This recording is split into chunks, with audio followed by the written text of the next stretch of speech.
Our story commences with Lord Saitu moving a chess knight toward e4. He remarks that every journey has its end. This one is filled with battles that will soon conclude. Saitu faces his final opponent, the Demon Lord. Saitu watches as his chess move manifests in reality. His knight materializes and charges at the Demon Lord with relentless force. Alongside Saitu are his two companions, Anji and Kane. But Sato's eyes widen when he notices a deep wound on Kane's leg. Shock strikes him how he gets hurt. He cannot fathom how an attack of a demon lord could injure someone as formidable as Kane. Urgently, he turns to Anji, requesting her to summon a divine blessing. At his command, Anji prays, pleading for the heavens to grant Satu the miracle of life. Sensing the grim battle, Satu orders Anji to pass the blessing to Kane. As she prays again, Kane, still locked in combat, begins to heal even as he continues his fierce assault on the demon lord. The sight of Kane fighting while his wounds mend fills Anji with overwhelming emotion, and her eyes brimmed with tears. But beneath those tears lies a truth only Saitu understands. It is a truth entwined with the bond between them. Amidst the chaos, Anji's heart clings to a single wish, Kane's safety. Lost in thought, Saitu ponders what will happen after this battle, and how Anji and Kane will return to their hometown. But reality crashes back as he remembers when he is still in a fight that will decide the world's fate. Snapping out of it, he shouts at Kane to strike down the demons. As the battle intensifies, two more warriors, Mulan and Ryza, join the fray. The holy knight Ryza warns against reckless actions, only for the great mage Mulan to tease him, asking what he plans to do if she refrains from them. Seitu had expected their arrival. He knew them well, just as he knew the bond they shared. Turning back to the fight, Seitu commands his chess queen to lend him her power. Obeying, the queen conjures a massive tornado. As Anje instinctively moves toward it, Ryza warns her to stay back if she gets caught, as dust will not even remain. Mulan, however, only smiles, praising her great sage. She confidently declares that even alone, Saitu would have defeated the demon lord. Mulan's words surprise Saitu. In isolation, they had trained under a master of divine power, believing strength was essential to survive the demon war. Yet instead of respect, Saitu had faced ridicule. Yet, ultimately, the queen's overwhelming power turned the tide. With one final blow, the demon lord was vanquished. As Saitu's companions celebrate their victory with hugs, he finds their display irritating, but realizes it is common among lovers. Kane asks if he is okay. Clutching his chest, Saitu states that he is leaving for his previous world. The appearance of a demonic door confirms it is time to go. It is one of the 3 doors capable of surpassing worlds possessed by the demon lord. His master had told him that the chance to return came only after the demon lord's defeat. To activate it, he must use the lingering magic from the souls the demon lord consumed. Just as Saitu opens the door, Kane stops him, insisting they owe him and should handle things from now on. Ryza hands him a wedding invitation, but Saitu irresponsibly dismisses their words. This world was never his to stay in. He thanks them all and turns to leave. But Anje calls out, confessing she has always loved him. Saitu is stunned to hear this. She adds that her feelings never changed, and she will protect this world with Kane. Mulan interrupts, teasing that Saitu is oblivious and Anje is quite bold. When pressed, Mulan admits she once had feelings for Saitu too, but chose someone who looked back at her. Tears well up in their eyes, but both smile and tell Saitu to find happiness in his world. With that, he steps through the door and returns to where he belongs. As Saitu steps through the demonic door, it shatters, shocking his companions. Amid the chaos, he struggles to return, insisting that home is no longer where he belongs. Kane, startled by his defiance, reminds him of the duty awaiting him in his previous world, yet Saitu remains unmoved. If happiness is what he seeks, he believes it lies in this world. What was once an obligation now feels like a choice shaped by the years he has spent here. His words provoke Kane and Ryza, who refuse to accept such recklessness. They argue that the one who saved the world should not speak so carelessly. They pull him back, urging him to move forward, for Anji and Mulan have already let go. His path still stretches ahead. Then suddenly, a powerful explosion erupts. His body contorts, his clothes left behind, as an unfamiliar force twists him out of place. Confusion grips him as he sees his shadow diligently immersed in study. The queen's voice reaches him, asking if he remembers her. Uncertainty clouds his mind as he questions what he has just seen. The queen suggests a bond still lingers, though his memory fails him. It matters, but not yet. Even so, he presses for answers. Suddenly, a girl appears. One whose face he cannot place. The queen speaks again, her voice steady. His previous world still awaits, and his true journey is only beginning. And then comes the moment when Saitu has to return to his previous world. Spinning through the air, he plummets from the sky, crashing onto the ground with a heavy thud. The place where he lands is nothing more than a heap of trash. Dazed, he stares at his surroundings, and the only question echoing in his mind is why he has ended up here. He wants to go home but has no idea where he is. He heads to the main street with no other option, thinking that finding a police station and asking them might be the best course of action. A sudden chill grips him, piercing through his skin. It is only then that he realizes he is naked. Before he can process the shock, the door of a nearby house creaks open, and an older woman steps out. The moment she lays eyes on him, she lets out a sharp scream and calls for the police. Panic surges through him as he scrambles to cover himself, but the woman continues shouting curses at him, refusing to listen to anything he says. Within moments, the police arrive. One of them demands to know what all the screaming is about. The older woman wastes no time pointing at Seitu, informing them that a pervert is standing right there. The officers exchange puzzled looks. One of them eyes Seitu's bare state with clear disdain, muttering that he does not understand why this guy is naked. He remarks how perverts keep increasing as spring comes. Another officer scoffs, questioning whether Seitu is not feeling cold since it is April and asking what he is trying to prove by displaying himself like this. But Seitu has no answer. One of them steps forward and warns him that if he does not explain himself, they will have to arrest him. His breath catches. The thought of being detained at the start of his new journey horrifies him. That cannot happen. Without thinking, Seitu, hastily covering himself, suddenly scrambles up the wall and takes off running. One of the officers yells after him and demands to know why he is running around naked. Seitu barely glances back and shouts that he wants a good journey. The police officers exchange glances, asking one another if they should even bother chasing him. But after a brief moment of consideration, they decide against it. After all, they are off duty, and their drinks are far more critical. Meanwhile, Seitu keeps running, but exhaustion soon catches up with him. Realizing he cannot keep this up forever, he finally decides to go home. He will explain everything to his family, and they will believe him. He is sure of it. But then, all at once, his mind goes blank.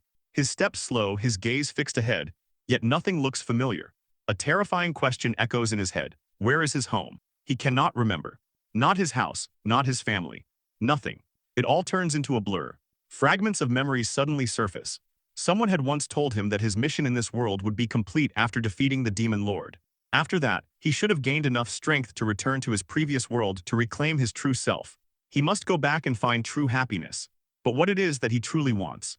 The thought lingers, but no answer comes to him. He remembers nothing. A low growl rumbles from his stomach, breaking the silence. At that moment, the door of a nearby house creaks open, and a girl steps outside. The instant Seitu sees her, he instinctively covers himself. His voice trembles as he pleads with her not to scream.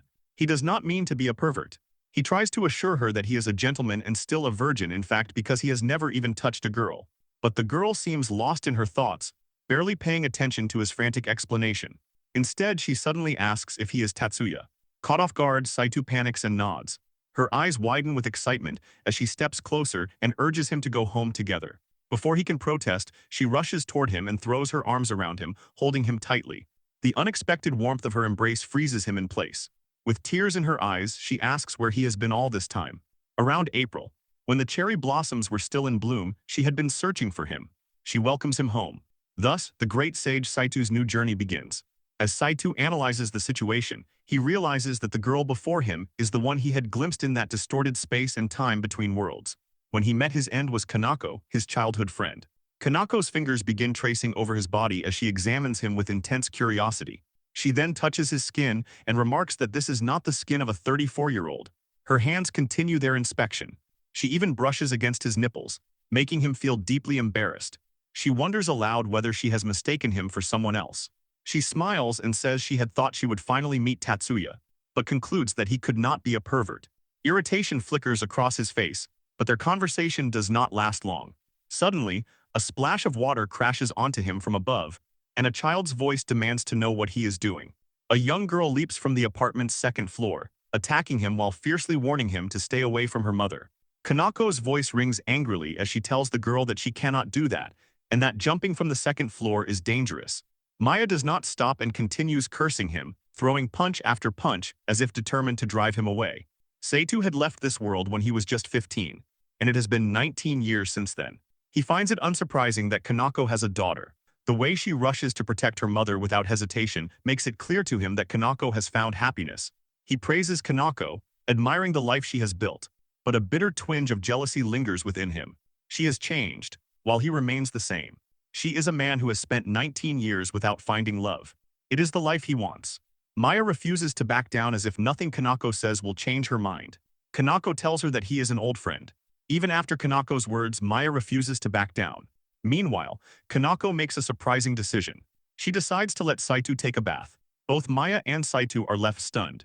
Kanako explains that being naked and soaking wet on an April night would typically result in death, and if he dies, it will be Maya's fault. Hearing this, her fists clench as she issues a warning that she will kill him after he dries himself. Saito struggles to maintain his composure. He quietly thanks her. Kanako then asks why he is naked. Saito admits that he does not know the answer. When he came to his senses, he was already lying naked at the dump, with no memory of how he got there. Kanako leads him to her home, informing him that the bath is on the second floor and that she will bring him clothes later. Saito thanks her again. He reassures himself that he is not a pervert. A strange thought crosses his mind. Perhaps this is one of those bizarre incidents where someone ends up naked in another person's home. As he moves, he accidentally shatters the bathroom's glass door, feeling like he has crashed into thin ice. During the bath, sharp pain surges through his body, forcing him to scream. But he takes deep breaths and is determined to calm himself down. He pieces together what has happened so far. He returned to this world naked and wandered. He cannot even talk about himself because he remembers nothing. He decides to speak to Kanako and ask for her help. As he catches sight of the clothes Kanako left for him, a faint memory of Tora resurfaces. For him, who has just returned from another world, the sight of those clothes stirs something deep within him. Saito expresses his gratitude to Kanako for both the bath and the clothes, though Kanako apologizes, mentioning that the clothes might smell like an older man. But Maya grows visibly upset. Saito offers to wash the clothes before returning them. He struggles to understand if Maya has an emotional attachment to them. Kanako asks him to sit down for dinner and asks if he likes oyakodon. Saito ultimately gives in at the sight of the delicious food. Maya feels that her mother is being overly kind to this pervert. Kanako remarks that if he is a pervert, he seems sincere. He does not appear to be a bad person. She believes that Saito has endured many hardships, but reassures him that everything is fine now. Saito accidentally calls her mama without realizing it. He gathers the courage to accept that this person would take him without disillusionment. Before he can say anything further, a voice calls out to Kanako from outside. It turns out to be a customer who is completely drunk and demands clothes from Kanako. To Saito's surprise, he recognizes the man as the same policeman from the dumpster earlier.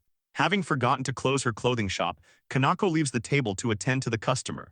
She tells Saito to take his time and enjoy his meal. Maya insists that he should leave soon and her mother would be upset if there were leftovers. She urges him to hurry and eat. Saito tells her that he needs to talk to Kanako first. Maya realizes that he knows her mother's name. Suddenly, complete silence fills the room. Magical chains shoot out from electronics, photos, and even the food shelf, leaving Saito stunned. He wonders why something like this would exist in Japan. It turns out to be Maya's doing. She declares that he has broken the barrier she placed at the front door. She explains that normal people would not even realize why they cannot move, but he can see. Saito understands that the strange sensation of thin ice he had felt earlier was the barrier. A sword materializes from beneath a high schooler's skirt. Maya declares that she will beat him until he confesses the truth. She appears almost innocent, creating an odd contrast. The two begin arguing. Maya dangerously raises the sword to his face. Saito insists that he was passing by. Maya demands to know where exactly he came from.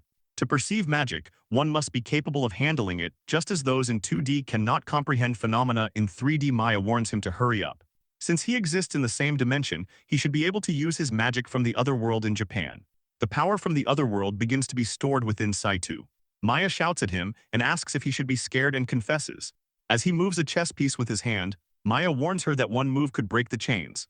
Saito attempts to calm her, insists he is not her enemy, and wants her to understand if she lets him speak. But Maya shouts that he has no right to act smart in his current state. Summoning her Shikigami, she launches an attack. Saito, still bound by chains, moves his pawn en passant. The pawn shatters all the chains binding him. Even Maya's sword breaks in one swing, and her Shikigami is dispelled. Saito points out that he never told her his name. He delivers a grand introduction. He declares that he was not born in Japan and has no childhood memories. He came from another world. He is the great sage who studied the ways of magic. People call him the great sage Saito. Maya is left speechless. Glancing to the side, she notices the word lame written nearby. Saito frantically denies any connection, insisting he just happened to wear the same clothes and run his mouth. Maya says she does not understand everything but will listen to his story. Seitu thanks her. Maya then wants to confirm whether the Kashidzu clan is a lower god. She asks for his help to protect her mother, whose life is in danger. She explains that now he can use magic in Japan because his childhood friend is being targeted. Kanako is busy dealing with the customer. Hearing that Kanako's life is in danger, Seitu panics and demands to know what Maya means. Maya gestures toward her ears. Seitu fails to understand if they are being eavesdropped on or if the danger is that close. Through tears, Maya tells him that if they do not clean the room first, they will not be able to do anything. Maya shouts that they are in grave danger. Using his strange power again, he orders the bishop to restore the room. Within moments, the room is spotless. Maya is overjoyed and comments that this treasure is now spiritually more potent than before it was broken. Seitu asks if that is bad, but Maya says it is fantastic. Seitu then presses her for more details about Kanako's situation. Maya says she will explain, but first asks if her mother's eyes are sick. Seitu asks her to be more specific. Maya then explains that two organizations are targeting her mother's eyes. Japan's largest devil group and the prestigious Shimogami school are after Maya's mother's eyes. The Kashidzu clan seeks to harness their power for their benefit, while Shimogami, despite being neutral, aims to prevent them from falling into hostile hands. SA2 realizes they are talking about devils and onmyuji exorcists who exterminate yukai. The presence of a girl with fox ears and a tail before him makes it undeniable. Maya explains that while she descends from a devil family, she is not an active member. Only one person is born with power per several generations, meaning it condenses into a single individual. Her eyes are known as the evil eye that takes all. This confirms what Seitu once heard in the other world, that tens of thousands of souls are needed to open a portal between worlds, and the demon lord has absorbed them all. Seitu wonders if this means Kanako's power rivals that of the demon lord. Maya explains that although her mother possesses immense power, she does not know how to use it, but she remains incomplete. This latent power still puts her in danger. Kanako arrives and becomes sad upon seeing that neither of them has eaten. Maya always eats when there are customers. Kanako asks if she is going through a rebellious phase, prompting Maya to start eating and hurriedly urges Seitu to do the same. They whisper about sensing intruders, 2 from the back, 3 from the front, all possessing magic power. Maya informs Seitu that the Kashidzu have come directly for them. Kanako asks if something is wrong or perhaps the food tastes terrible. The lights go out, and the front door opening echoes through the house. Kanako wonders if it is a power outage. Then, a chilling thought strikes her. Her powerful magic might have accidentally triggered her mother's awakening. She urgently warns Seitu not to mention anything about her mother's power. If she realizes it, she might fully awaken. 2 unknown figures silently enter the house. Seitu struggles to decide what to do. They have concealed their noise so well that they remain undetectable. Kanako searches for her smartphone, asking where she left it. Maya recalls seeing it near the stove. As the 2 intruders approach, Saito punches, overwhelming them with sheer force. Before he can fully react, another figure appears and aims a gun directly at his head. Saito is caught off guard. He does not know if the gun is just a weapon or a medium for casting magic. The man fires. To everyone's shock, the bullets do not hit Saito at all.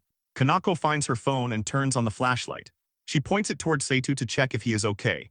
The sudden power outage catches Saito off guard, while Maya absent-mindedly wonders whether they paid the bill. The decoys have already been dealt with, and 3 real threats are approaching from the front.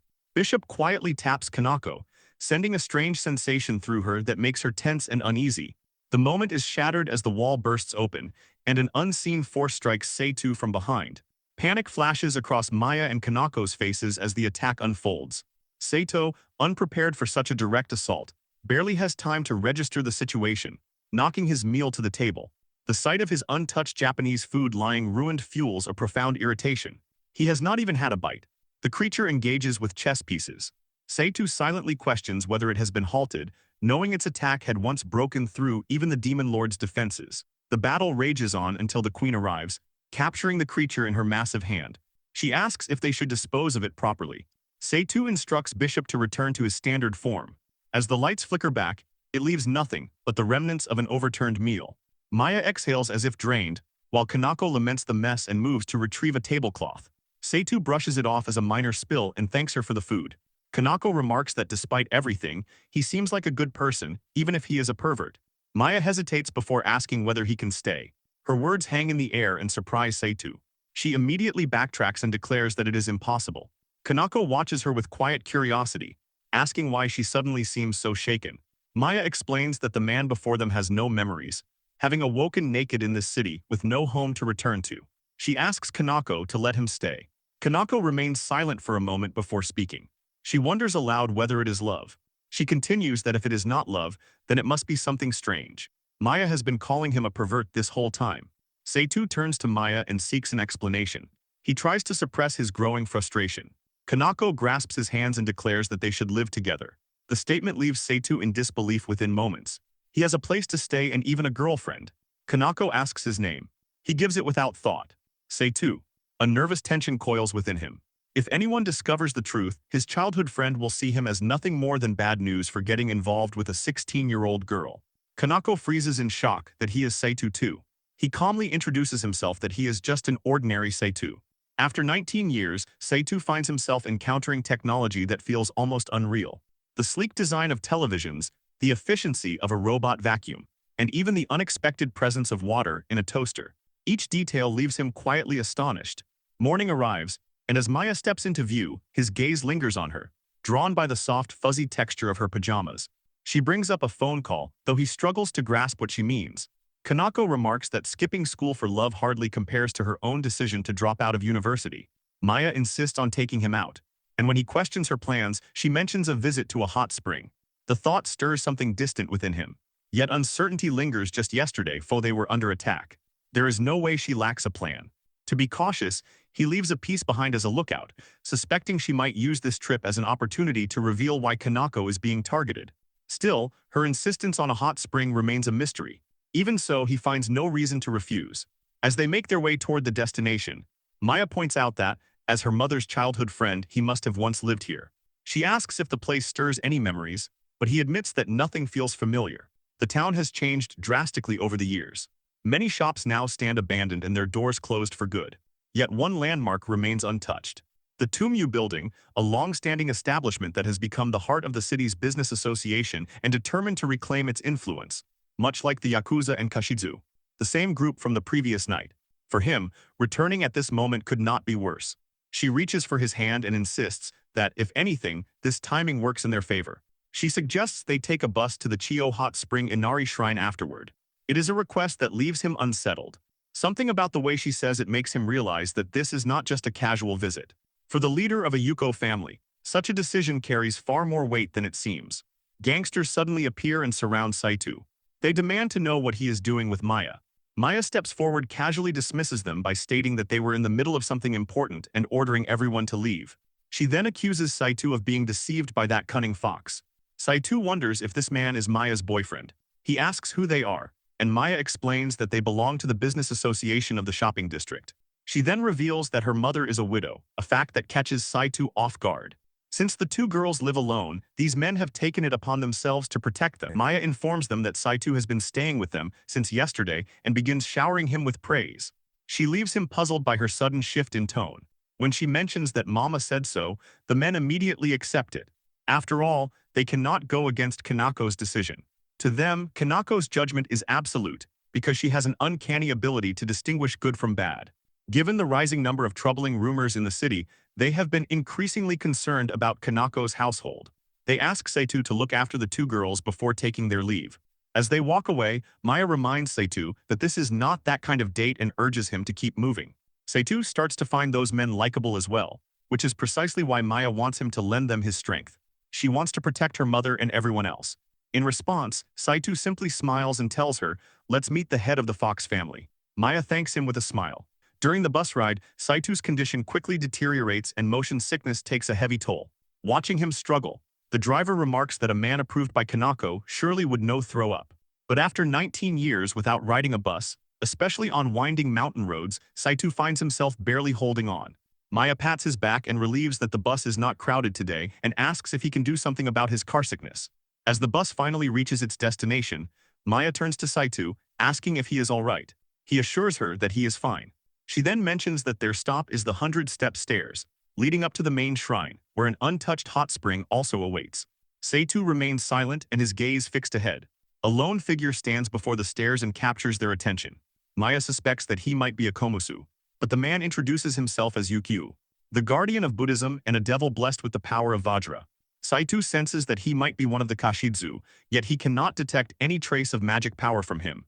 Yukio declares that any outsider who harms people shall not leave this place alive.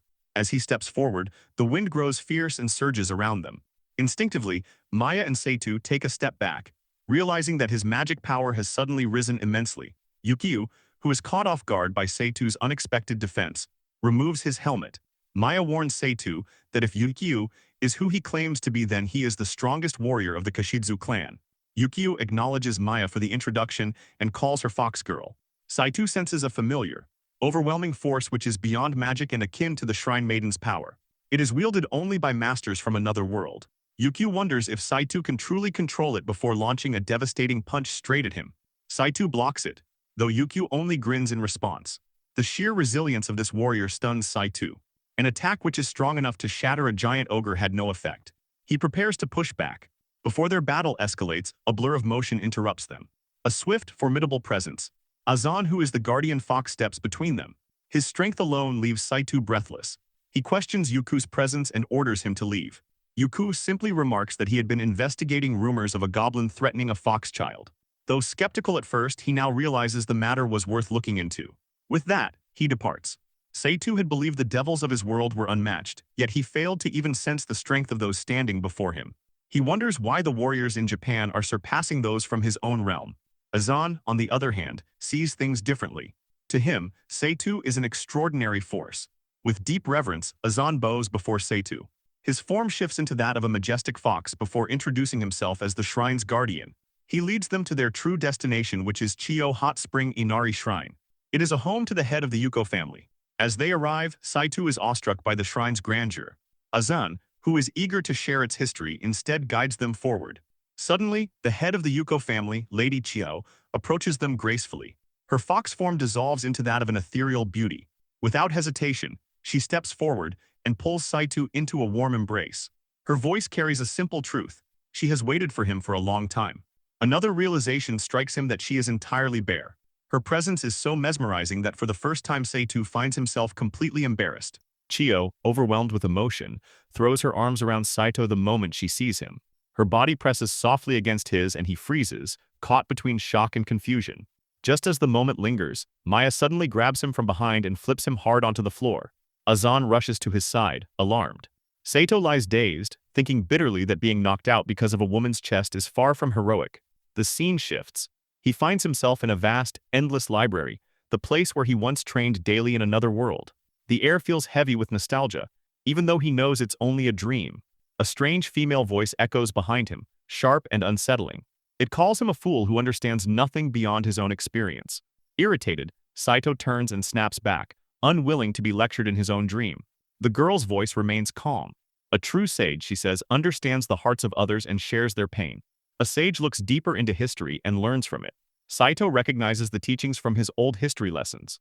The voice continues, explaining that all lessons are connected, and that people repeat the same mistakes again and again, which is why they must study the past. He answers dryly that his mistakes involve getting hugged by beautiful women and scolded by Maya, hardly lessons of wisdom. The voice softly warns him to stop repeating foolish choices, reminding him that walking new paths is the duty of a sage. Saito's eyes open wide. He's back in the living room. Azan leans over him, relieved yet worried. He tells Saito he carried him there and mentions how troublesome Maya can be. If not for their master, she might already be gone. Outside, a man stands silently. Azan explains that he is Unzan, another guardian fox who now protects the master during recovery. Concerned, Azan offers to call the head of the family. Moments later, Chiyo enters with Maya beside her. Her face is red with shame as she apologizes for her earlier behavior. Saito, smiling kindly, thanks her instead for her concern. The small fox children accompanying her offer him tea, their eyes bright with curiosity. He laughs, gently pats their heads, and thanks them for their warmth. Quietly, Chiyo murmurs that it seems the master has truly returned home. Puzzled, Saito asks who this master is that she keeps mentioning. With a trembling voice, she explains that their master was once a noble lord who ruled the land with a gentle, spiritual heart, and that same aura now surrounds Saito. She kneels before him, tears welling up. She expresses both apology and gratitude for his involvement, even as a stranger, and for still choosing to come. When Saito asks about Kanako's situation, Ichiyo's face turns grave. She explains that everything changed 10 years ago when Maya's father, Jinichi, was killed, but the roots of that tragedy stretch back 400 years, to when she first met the original master. Back then, he had saved a trapped fox. He was a warrior under a corrupt lord, accused of treason and forced to flee. Severely wounded, he was rescued by Chiyo and healed at the mountain's hot spring. Strengthened in body and spirit, he later slew the corrupt lord and became the new ruler. Chiyo tells how the Yuko clan and the master formed a pact. They would protect him and, in return, aid in the harvest. But during the Tokugawa era, rumors of this land's high yield drew unwanted attention. Their hidden existence was exposed, and conflict tore through the clan. The master was eventually assassinated by a user of a cursed eye technique. Many Yuko died by the same hand. In desperation, the survivors began hunting those gifted with that eye, hoping to break the threat. Their numbers dwindled. Chiyo reveals that Kanako was discovered as a descendant of the demon bloodline, and Junichi, Maya's father, was sent to watch over her. 16 years ago, he met the same fate as the master and was killed. Maya suddenly shouts in anger, her voice trembling. She denies her mother's guilt, insisting that her mother always cherished her father's memory and mourned their short time together. Her cry fills the room, cutting through the heavy silence. She also revealed that her mama's power had not awakened yet. Understanding this, Sato felt confused about how Kanako, whose power was still dormant, knew such a thing. Chiyo, equally uncertain, suggested that it might have been through the help of the Shimogami. She explained that those Onmyuji, who were also called gods, had always been kind to Yuko. Sato understood then that their relationship was based on faith rather than true alliance. Chiyo continued, saying that the Kashizu clan had begun to move and had set their sights on Kanako's eyes. In response, the Yuko had asked for cooperation to prevent Maya's mother's eyes from awakening. In exchange, they were demanded a down payment of several 100 million yen and Kanako's left eye. Hearing this, Maya erupted in fury, but Azan and Unzan restrained her to stop her from causing trouble. After hearing the full story, Saito asked Chiyo for permission to ask a few questions, and she agreed. He asked what kind of person with the gifted eye could kill both a Yuko and their master. Chiyo replied that she had not witnessed it herself. She had been imprisoned there because of the protection contract. After the master's death, she only heard that the same technique user had obtained them. She added that the wounds matched the master's, though identifying the culprit by wounds alone was difficult. Saito reflected on the fact that everything she knew was secondhand. He concluded that it was undoubtedly the work of the Shimogami school. He explained that Onmyuji had existed since the Heian period and often concealed their power before striking in the other world. Saito then asked one final question about the Shimogami, asking whether they had lowered the price of the protection contract. Chiyo broke down in tears and said they had. She revealed that they demanded she marry someone if matters were to be settled peacefully. Saito realized they had started with an impossible demand, only to lower it to obtain what they truly wanted. Maya flared up in anger. Chiyo, now confused, finally understood that they were targeting Maya. Saito reasoned that they had posed as someone with the gifted eye, weakened the Yuko, and pretended to be allies to gather information. The Yuko had relied on them for 400 years. During that time, they kept others away until the Yuko could no longer stand on their own. Even at the end, they pushed them toward compromise. Their aim was to claim the Demon King's eye and the God of Harvest for themselves. Though furious, Saito remained calm and bitterly assumed that the Shimogami's leadership was corrupt to the core. He then asked about the Kashizu clan.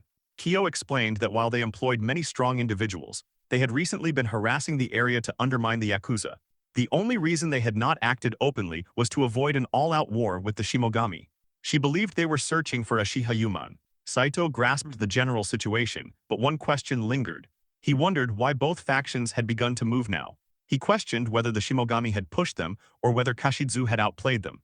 He wished he could see the entire board, believing he would then understand what had happened from the start.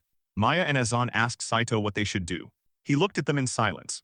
With firm resolve, Chiyo asked him for help and declared she would do anything. Saito froze. The feeling was the same as when he once chose to fight the Demon King, reaching for happiness he could never grasp. This time, it felt within reach. He quickly brushed the thought aside, knowing people repeated the same mistakes. Still, some paths could only be understood by walking them. Choosing a new path was the duty of a sage.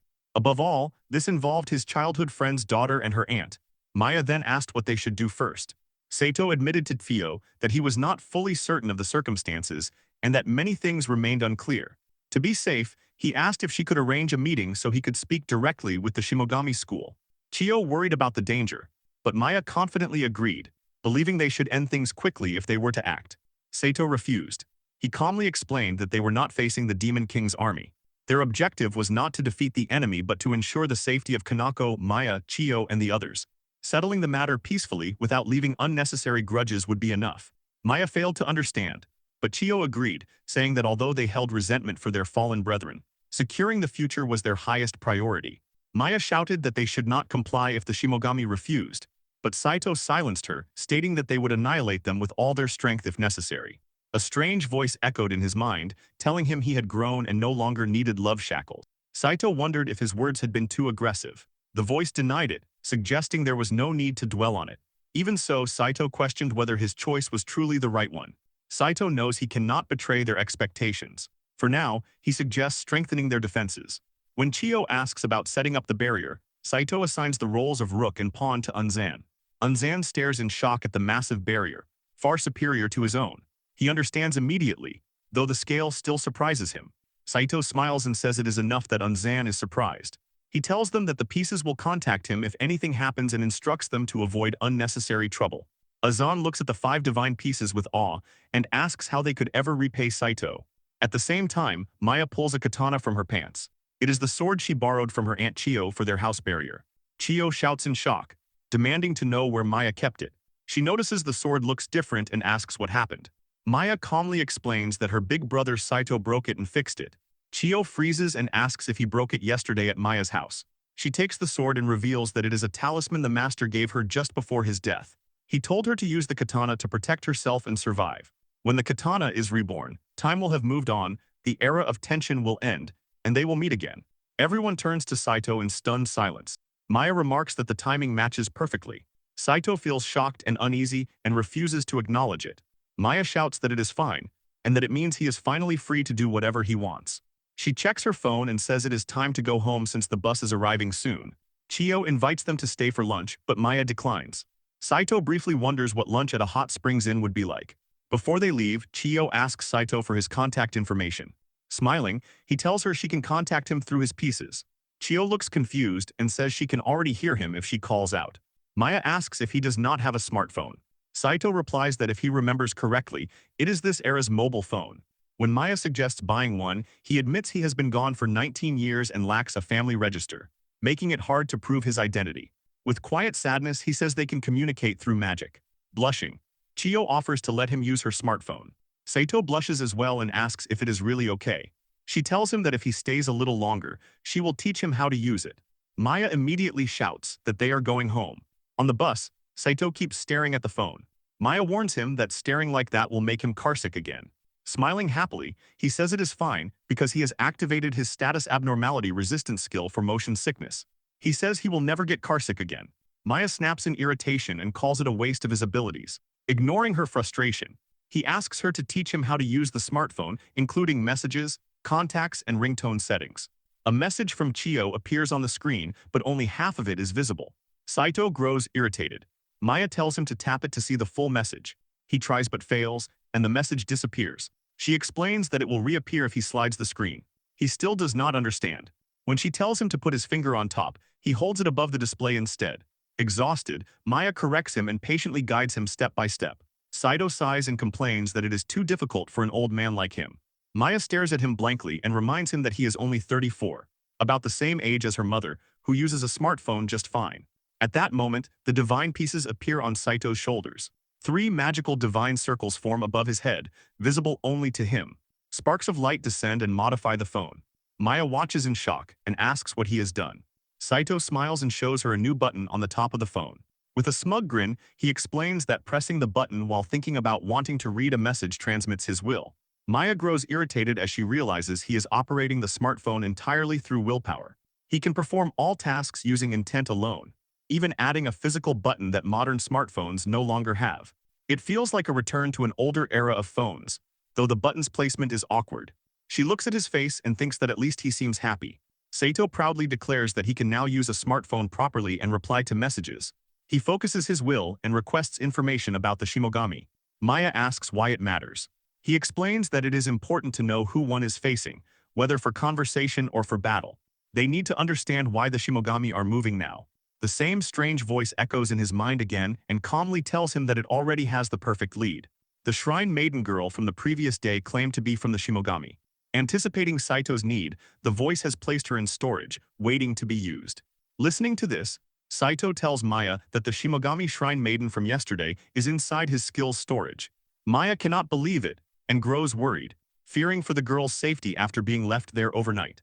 In the room, standing before the black hole-like magical structure of the skill's storage, Maya anxiously asks if the girl is still alive and worries about doing this there, since her mother is downstairs. Saito calmly explains that he has placed a barrier, so no sound can be heard, and reveals that this room once belonged to Kanako's father. He tells Maya they will check first and asks her to stay behind him and remain cautious. Saito looks into the storage and sees the girl sleeping peacefully on a bed. She wakes up slowly, stretches like it is a calm morning, reaches for a biscuit on the side table, then lies back down in boredom before finally noticing Saito staring at her. She quickly covers herself and angrily shouts at him for looking while she is naked. Saito immediately throws her a suit, which she wears, looking unexpectedly attractive. She calls him master and says she has been waiting for him, admitting she was completely defeated by his Shikigami and has no intention of disobeying him. Saito remains cautious and wonders if she is truly the same woman from yesterday. She insists again and offers a slavery contract to prove her loyalty, allowing him to summon her at any time. Maya, feeling awkward, asks what is happening, and Saito tells her there is no need for hostility. Maya notices his red face, and he brushes it off, saying it is hard to talk like this, and suggesting they bring the girl out. The girl thanks him, but Maya panics and protests. The girl suddenly pops out of the black hole, falls onto Saito, and clings to him seductively while begging him to save her. Saito is shocked, and Maya shouts, calling the girl Haruka. Haruka apologizes, and Saito, confused, learns from an embarrassed Maya that Haruka is the student council representative at her high school. Maya cannot believe she is a Shimogami. Haruka looks relieved and says she is no longer with them, revealing that she is actually a Nekomata. She explains that the Shimogami headquarters will suspect her of leaking information after her capture, and that she wants to stay there to avoid being killed. Feeling uncomfortable, Saito tells her to step back and demands everything she knows about the Shimogami so he can protect his childhood friend and her family, promising her safety. Haruka agrees, saying she is fine as long as she is protected, though she admits she knows little. She explains that the Shimogami call Maya's mother's eye the evil eye that brings disaster, and that many signs recently suggest the disaster is approaching. Maya is shocked, and Saito senses the truth in Haruka's words, realizing this explains why the factions are moving now. Haruka says that is all she knows, but suddenly magical charms appear on her chest as it glows brightly. Saito orders Maya to step back, recognizing the curse activates after revealing information. He reassures Haruka and declares he will dispel it, placing his hand on her chest and entering her body to reach the curse. Haruka cries out in pain and pants as he explains there are multiple layers and asks her to remain calm. He apologizes for the pain and carefully reaches deeper, telling her to endure a little longer until his hand reaches her heart and destroys the final spell. He calls himself the great sage Saito and threatens Yuman, swearing to take his head if he does not repent. Maya stands behind them with a stiff expression as both breathe heavily afterward. Saito drinks water and offers some to Haruka, who thanks him. Maya then explodes in anger, scolding him for doing this in someone else's house. Saito calmly explains he only removed the curse and says saving Haruka makes it acceptable. Maya asks what they should do next, knowing Haruka will never return to the Shimogami. Haruka happily declares she will do anything, but Saito tells her she does not need to say it like that, and asks if she will lend them her power. A voice in his mind warns him that monsters can kill him at any time. Haruka admits it is difficult after being used by a malicious old man, but declares she now has a strong and handsome new master, eagerly calling him master and expressing her belief in his victory. Haruka is a Nekomata and a former magic user of the Shimogami school within the Onmyuji group, the place where the foxes reside, and it is there that she once let her target escape after listening to Saito, a great sage returned from another world and an existence that stands apart from ordinary humans. In the room, while Saito lies resting, he murmurs that he is beginning to understand what the Shimogami are after, though he still cannot grasp why the Kashidzu clan is targeting Kanako's eyes. Haruka appears beside him in her cat form and quietly reflects that he was dragged into chaos the moment he returned from another world, then calls out to him. Saito asks why she came back, meets her cat-like gaze, and falls silent as his thoughts unravel. Realizing he returned seeking true happiness yet has no memories of his former life in Japan and now stands surrounded by two hostile factions. Overcome, he breaks down and cries, lamenting that despite meeting women he cannot find happiness even once, trapped in a hollow crisis in his 30s. Haruka grows worried as he asks weakly for a kiss, and she shifts into her human form while he anxiously asks for affection if she feels sympathy. Loud noises suddenly erupt outside, drawing them to the door and down into the shop where thugs are shouting at Kanako to sell the place or suffer consequences. Saito slips into the shadows and realizes Kanako has been dealing with the Yakuza, his attention locking onto a sharp-looking man among them, whose presence stirs a sensation identical to the moment Saito first saw Kanako after returning from the other world, making him suspect some unseen connection. The thugs leave, Kanako apologizes for startling him, and Saito apologizes in return for failing to intervene and checks on her condition. Though she claims composure, her trembling betrays her fear, igniting Saito's rage as he suppresses the urge to kill them and instead urges going to the police. Kanako admits one of the men is Ryuki, the younger brother of her childhood friend Tatsuya, shocking Saito as he realizes the implication. Yet he cannot press further without revealing himself, and is left searching for a way to help. The following morning, the thugs smear blood across the shop shutter, alarming the neighbors, and Kanako insists on opening as usual so Maya will not panic. Back upstairs, Maya tells Saito she will calm her mother by acting normal, eating quickly, and leaving for school, snapping at him when he suggests breakfast together and declaring she is relying on him. Saito understands and feels disgusted with himself, knowing he cannot allow a younger brother to act freely while others suffer. That night, he walks through the sky above the city as Haruka emerges halfway from storage and reacts in shock, only to grow excited when he calmly tells her it is possible with practice. She notices his hardened expression and senses restrained anger, though he claims composure. Haruka reveals she sensed no magic from the men earlier, and Saito orders his divine pawn and knight, declaring a Sicilian defense and commanding them to locate the targets. Haruka doubts his calm and warns that the Yakuza are backed by the Kashidzu clan, admitting they are dangerous and that flying openly while releasing magic will alert them to his trap. Saito coldly orders her to crush them regardless, and when the night piece locates the thugs in the streets, Saito informs Haruka and declares they will proceed with the Najdorf variation. Saito appears on the same street, and one of the men nervously tells Ryuki that someone descended from the sky. Saito fixes Ryuki with a cold stare, realizing he is his little brother and sensing that Ryuki treats everything like a game. Smoking casually, Ryuki arrogantly tells Saito that his expression irritates him and that he feels insulted, adding that he heard Saito works as a bouncer for the clothing shop. Saito reflects on his prior research yet still fails to recognize him as his brother and calmly states that the shop owner is troubled by Ryuki's actions and would appreciate it if they stopped immediately. Ryuki replies with scorn, saying he is trying to get rid of the shop because she has always been kind, which he finds annoying. Saito responds firmly that kindness deserves respect and warns him that he seems unfit for violence. Ryuki scoffs and claims he is well paid, boasting that he borrowed muscle to crush people with absurd powers like Saito. Two more men stand behind him, and Saito recognizes them as members of the Kashidzu clan. One announces they borrowed Brother Yukyu's skill, while the other declares he will take on both sides. They rush Saito together, and though Saito senses little magic, he remains alert to their control over it. He leaps into the air as one thug jumps after him and strikes from behind. But Saito dodges cleanly, grabs the attacker's arm, and swings him down into his partner before landing and finishing them with a decisive blow. Ryuki shouts in shock, demanding to know what Saito is doing, and Saito snaps back that it was only a backfist. From afar, Kashidzu watches and laughs, recognizing Saito as a powerful sage and deciding this is enough to retreat. Ryuki stares upward in disbelief, shouting that this was not the plan when three strange figures suddenly surround Saito and two of them carry away the fallen men.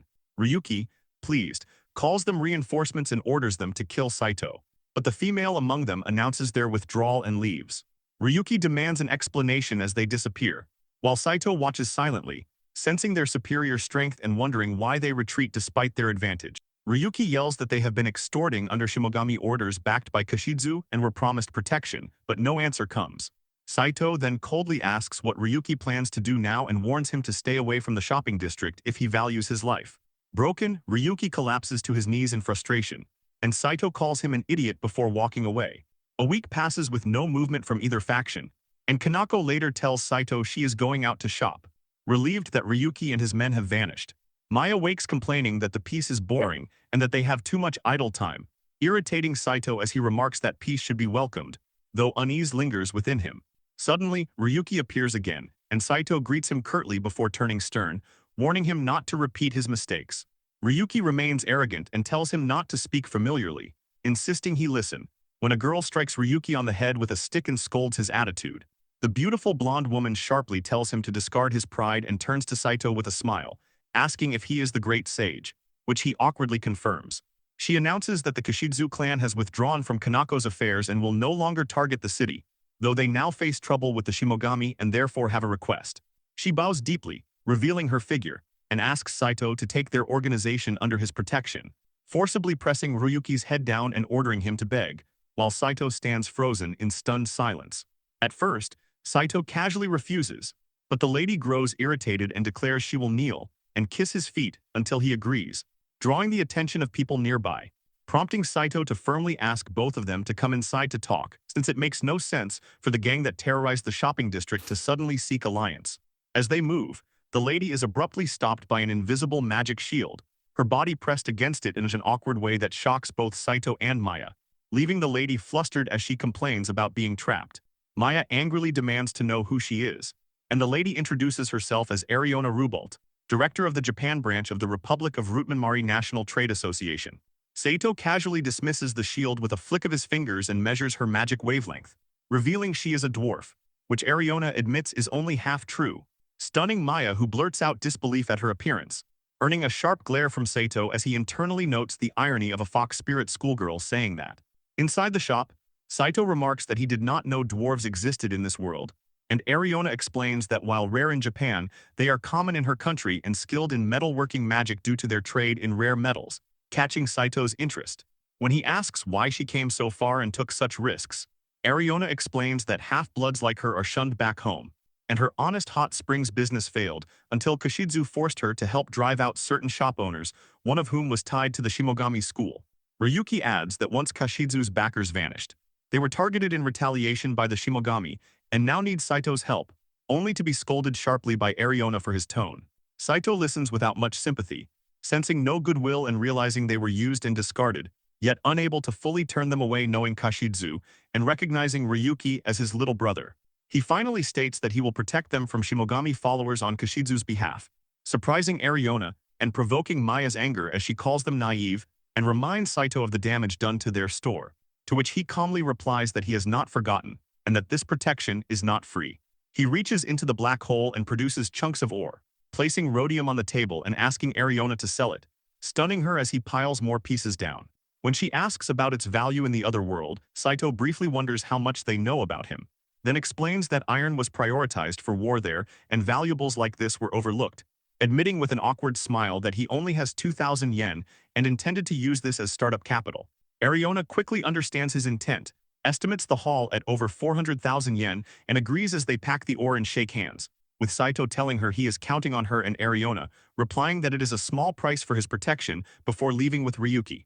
Ryuki hands Saito a business card with Ariona's address, warns him seriously to protect her, and walks away, leaving Saito murmuring that Ryuki seems smitten, which Maya dismisses as outdated phrasing while Saito shrugs it off and smiles at the thought of finally having money, deciding to go big for once and wondering what Haruka would like. Outside the salty bento shop, Haruka speaks from the black hole, complaining that the other world's food does not suit someone confined like her, prompting Saito to apologize and tell her to choose freely, only for her to casually ask about him as he explains Kanako usually cooks. He then buys ice cream, and Haruka dryly asks if this is what he meant by going big. Smiling softly, Saito murmurs that he thinks this ice cream is the right choice, and Haruka dryly replies that if he plans to splurge he should at least go for Häagen-Dazs. He answers that it is not about the price, but about how long it has been since he last ate ice cream, and she remarks that if so, then it makes no difference whether he buys it now or after getting paid, adding bluntly that she hates saying this to the man who saved her life.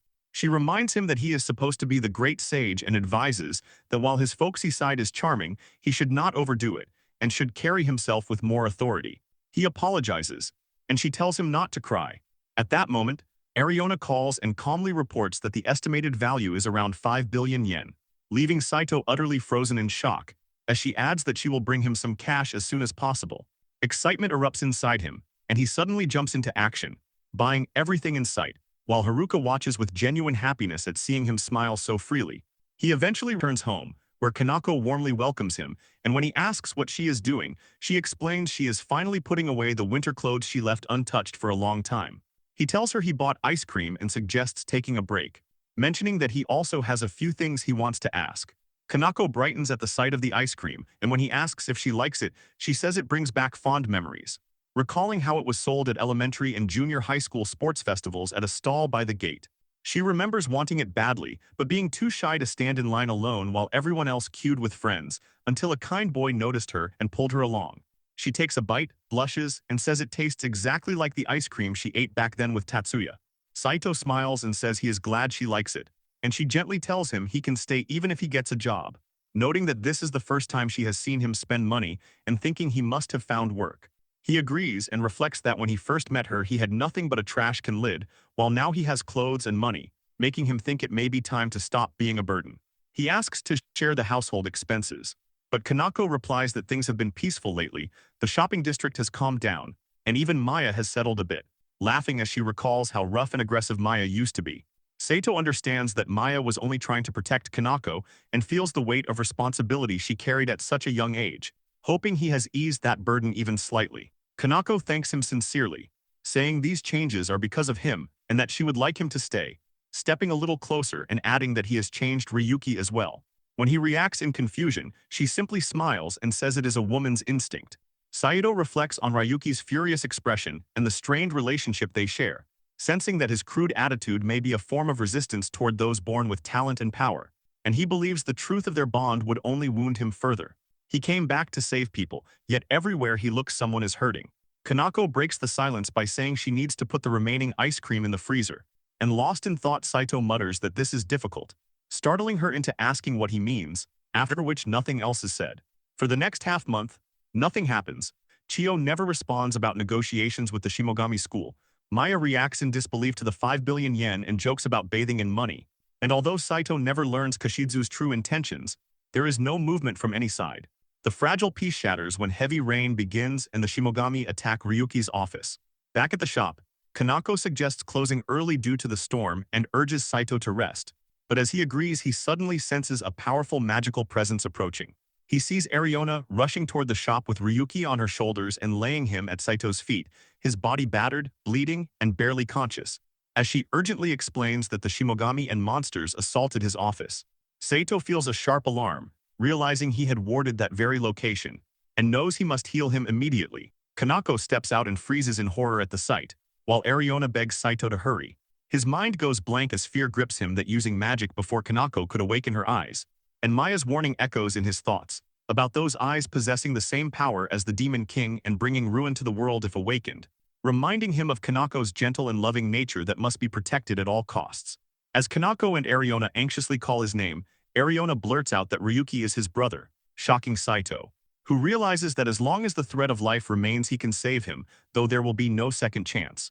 He finally summons his divine queen piece, and it begins healing Ryuki as Kanako watches everything unfold in stunned silence. Trembling with worry, she asks if Ryuki is his brother, and Saito turns to her with a grave expression and tells her he will explain everything after he returns. He tells her to wait and not leave the store until he returns, then senses a powerful magical reaction 5 kilometers northwest at Ryuki's office. And as Ryuki gathers his fading strength to murmur a plea to save his subordinates, Saito smiles in understanding and moves out, heading toward the office while wondering what the Shimogami is plotting, noting there was no response to negotiations and while rejecting the idea of simple retaliation, knowing they still understand almost nothing about their enemy. So he leaps into the air to act at once, only to be shocked when Maya grabs his leg and shouts that she wants to punch them too, which makes him snap in anger that they do not even know what kind of opponent awaits, while she fires back with fierce resolve that she wants a chance at those who targeted her mother, prompting him to shout for her to stay and protect her mother. But she clings tighter and argues that she will be useless if someone breaks the wards he set, until Haruka speaks calmly from the black hole and tells him to steady himself, pointing out that he is lucky only Maya followed because his agitation dulled his senses, and agreeing that Maya can help keep watch as they arrive at the F office, where Saito senses little magic and Maya firmly states she will send him home if it becomes too dangerous, after which he orders her into the storage black hole and tells her there are clothes and armor inside to choose from, snapping when she questions it, and demanding to know if she has no protection, while Haruka cheerfully adds that the storage holds all kinds of fun outfits, leading Mayati to ask about bikini armor and Haruka to joke that it will suit her figure, leaving Saito exhausted as he declares he will go in alone first, observing smoke, shattered outer walls, and an unnoticed barrier covering the building that blocks his view of the top floor. So he enters through a broken wall on that floor and finds total destruction, and 9 people lying there with no trace of magical energy, making him suspect the Shimogami's Onmaroji has already withdrawn, until one man points a gun at him and Saito recognizes him as the same man from the clothing store, checks on him with concern, and promises to move him to safety after first aid, at which point Maya and Haruka emerge from the storage black hole with Maya wearing a maid uniform she explains has the highest spiritual stats, making Saito uneasy but focused as he urges them to save the injured, gathers everyone together, and summons his divine bishop piece to heal them, then calmly answers Maya's question about their fate by pulling out his phone and stating he will not abandon them as he sends them to Chiyo's place to keep his promise to Ryuki. While Haruka confirms she senses no Shimogami presence and a battle-ready Maya expresses frustration at missing her chance, prompting Saito to reflect that the brutal raid caused no deaths and may be due to Ariona fighting back, a realization that makes him freeze and immediately call Chiyo. Worried, Saito asks if she is safe, and Chiyo answers in fear that they are fine thanks to Oyakata's wards, which shocks Maya into asking about her aunt, and Saito explains that 3 wards were attacked simultaneously, making Maya anxiously ask again about her mother and aunt, only for him to firmly reassure her that they are safe, with Kanako protected by powerful king-class wards that are no joke. Chiyo guarded by 5 pieces along with Azan and Unzan, though Saito admits he still does not know the true strength of the Shimogami, so he sends reinforcements just in case, assigning a knight and pawn to Kanako and a bishop and pawn to Chiyo, then declares they are heading to Ariona's office, which stuns Maya until he explains it has the weakest wards of the 3 and is emitting the strongest magical reaction, leading her to question their fixation on that place as the Shimogami seeks her mother's eyes and her aunt's power, while Haruka sharply rejects the idea of a diversion and states that the real target this time is Saito himself, with the simultaneous attacks meant to scatter his power. A realization Saito accepts as Chiyo explains over the phone that the Shimogami's careful preparations were disrupted by Oyakata's sudden presence, that Chiyo's location is holding with 5 pieces, Kanako's dragon ward is even stronger, and Ariona's office has only 3 pieces, suggesting the enemy seized the opportunity after their original plan failed, since they first chose the current location for a decisive battle far from the wards where they could even take Saito's younger brother hostage. But Ariona noticed and moved swiftly to ruin that plan, forcing the Shimogami to abandon it and instead assault Ariona's office to slowly break its pieces, which Maya fully grasps as she shouts that going there means walking straight into a trap, while Saito calmly notes Ariona still has a knight and 2 bishops, and that after sending reinforcements he is left with only a bishop and a pawn, when suddenly the queen's voice calls him darling, and this time both Maya and Haruka hear it, prompting Saito to accept it and tell her to reveal herself as lightning erupts from the queen's piece and a girl appears, the queen manifesting under the 2nd article of the covenant with limited power, perching on his shoulder and teasing him about his words while forgiving him as her darling, which irritates Maya as she blurts out that the queen looks smaller and awkwardly complains about her calling Saito darling, only for him to snap back that the queen can only maintain her true form briefly and must have her power suppressed, insisting it has nothing to do with personal taste, then decisively stating that he will use teleportation magic to head to Ariona's office, despite Maya urging him not to overexert himself and Haruka warning about the distance, as Saito tells Chiyo to contact him immediately if anything happens and explains to them that the spell's structure causes the exit to appear first at the destination, meaning they could be killed instantly if ambushed upon arrival, making Maya admit it is not as convenient as she thought, while Saito acknowledges the danger of hostile territory, but reassures them it will be fine if the queen goes first, to which the queen smiles confidently and tells them to leave it to her, as Saito quietly begins laying out their plan of entry. The plan is set as the queen appears above Ariona's building to draw enemy attention while Saito, Maya, and Haruka enter through the front parking lot and slip in from the 1st floor to move upward and strike from behind, a strategy Maya dryly notes sounds like something villains would do, which irritates Saito as he reminds himself that she chose to follow him, while she pushes back that he should not define his role in battle, prompting him to calmly explain that rigid ideas of good and bad only narrow her choices when protecting her mother and aunt, a realization she accepts as he opens the teleportation gate and sends the queen through, leaving Maya briefly shaken until he reassures her that it is fine, and that he will handle what she cannot, bolstered by his confidence from annihilating demons in another world, as he silently vows that the price for targeting those 2 will be severe. And once the queen emerges, she immediately senses that Saito's wards have already been breached, a serious threat that escalates as enemies approach, and she strikes them with roaring lightning, while below Maya asks what the queen is doing, and Saito answers flatly that she is enjoying herself, then signals them to move as the queen pulls attention away, confirms he is casting stealth magic, and leads them calmly across the road and over the building's wall, where two guards remain at the entrance and Maya hesitates as Saito decides on the front door since the enemy is already alert and the open lobby and stairwell will give them better mobility.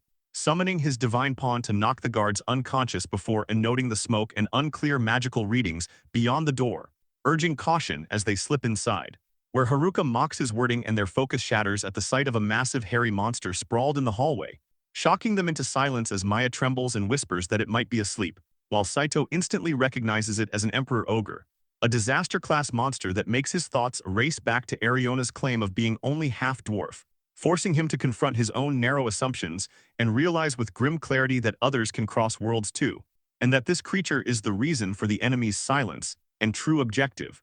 Blank with shock, Saito murmurs that a monster from the other world should not be here, and his mind slips into a memory where he hangs over a massive stove under the harsh gaze of his master Kate Montblancet, complaining about cruel training as she coldly tells him it is not punishment for peeking at her bath, but training to raise his magical power, then casually explains the doors he once asked about, saying there are 3 in total with one held by her, one by the demon lord, and the third missing.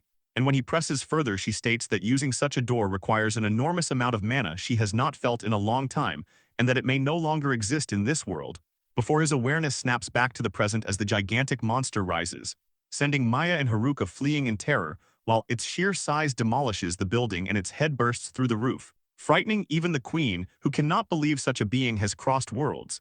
Yet Saito calmly asks her if more monsters are on the roof and smiles when she replies that a griffin was there, but already dealt with, prompting him to confidently tell her to take this one down, while Haruka panics and doubts he can fight it, only for Saito to snap back that he has faced such monsters many times in the other world, even as she hides and urges caution, because this one feels stronger, making Saito fall silent as he recognizes the familiar fighting method of the Shimogami, whose onmyoji summon monsters and curse them to enhance strength abilities and power, a danger that makes Haruka cry out again just as the monster lunges at Saito, and Haruka freezes in fear, admitting she meant to run but moved without thinking and begging him to watch over her as the monster leers and reaches for her, until blood suddenly splashes across her face when Saito's pawn slices off the creature's arm, saving both her and Maya, earning Haruka's shaken thanks as she admits she had pinned all hope on him, after which Saito opens a portal and sends the severed arm through, where it bursts into Chiyo's house and startles Azan as he reports a monster arm emerging from the teleportation gate, while back at the battlefield Haruka recoils in disgust at the explanation that destroying a monster of that size would devastate the town, and that its flesh can increase mana if consumed, before debris rains down and Saito shields them as the queen shouts at him for standing idle, leading him to apologize and ask if she is about to drop the horn, then urgently ordering Haruka to take Maya and escape, only for Maya to refuse with fierce resolve, declaring that she will stay and protect her mother.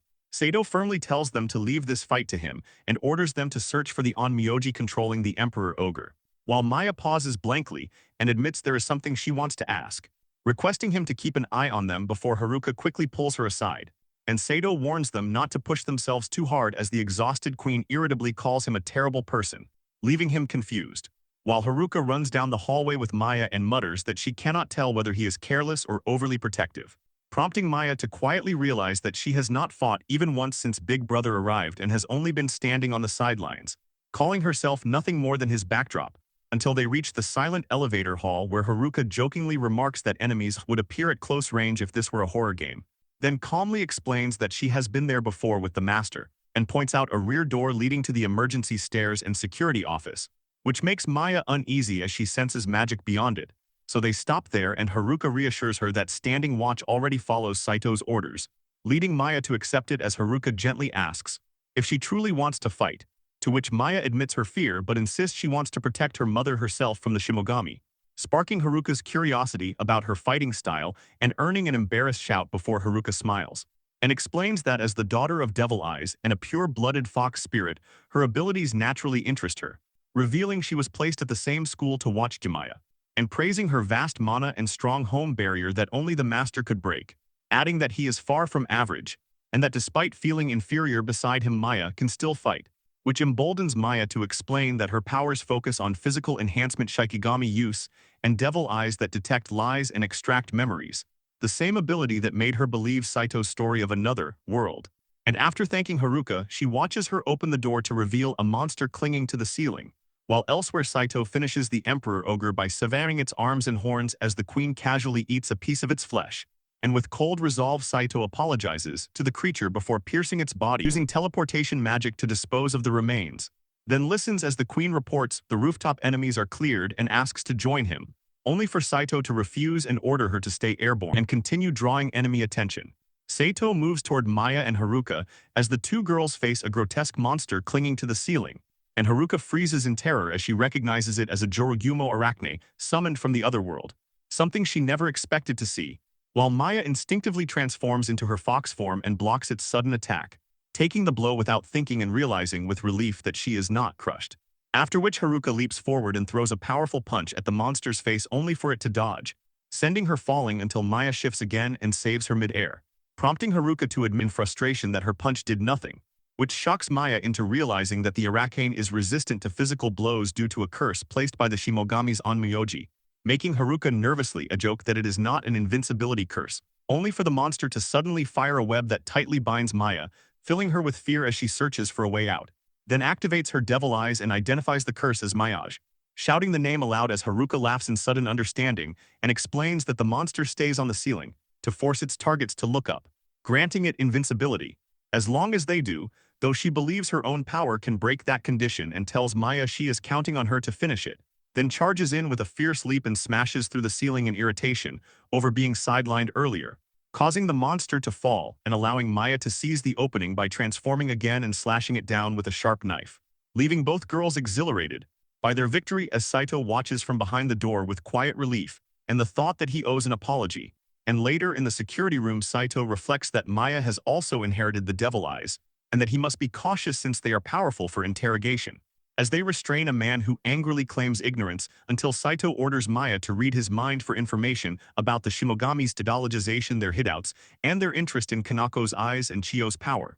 And when Maya commands him to look at her, he scoffs and proclaims the greatness and nobility of their master human and his vision of a new world, only for Maya to suddenly break into sweat and gasp for breath as Saito grabs the man in alarm and demands what he showed her, while the man sneers in jealousy before a curse blooms on his chest and blood spills from his mouth as he dies, leading Saito to urgently ask Maya what she saw as she trembles and explains that the Shimogami intend to use her mother's devil eyes and her aunt's power to reshape the world, driven by a man who despises scientific civilization and seeks harmony between nature and magic by transferring all of Earth into the other world, erasing science, smartphones, ice cream, and everything from Saito's memories, believing humanity will otherwise destroy nature, and that this overwhelming desire is the very foundation of the Shimogami's Onmyodo.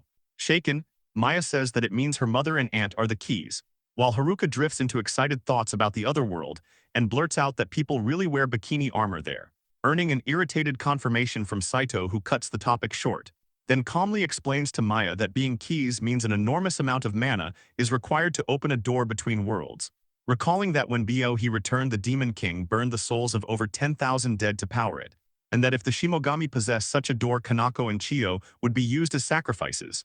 A revelation that makes Maya tremble with rage as Saito briefly regrets telling her, only for Maya to harden and declare that there is no doubt left and the Shimogami must be destroyed, which draws a light smile from Haruka as she notes Maya's change and hears her reply that anger alone solves nothing, while an exhausted Saito concludes the enemy is likely waiting underground, prompting Maya to awkwardly point out the building has 2 basement levels where an ambush is likely.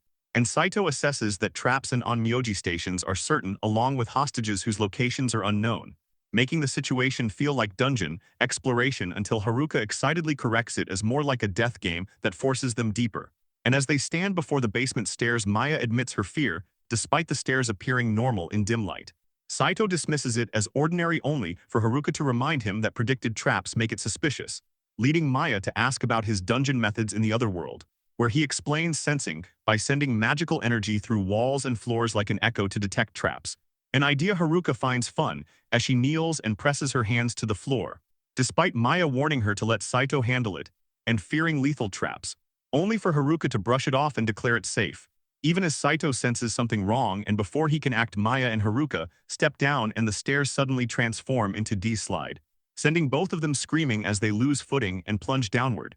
Haruka panics at the sight of the wall ahead and shouts that something is emerging from the talismans, but Saito stays calm and seals them with magic, only for both girls to smash face first into the wall, leaving Haruka's nose crushed as she weakly mutters that they are safe, which makes Maya snap in anger and order her to stay silent, before a massive magical hand suddenly shoves them sideways and another slams them down the stairs where a grotesque two-faced monster waits.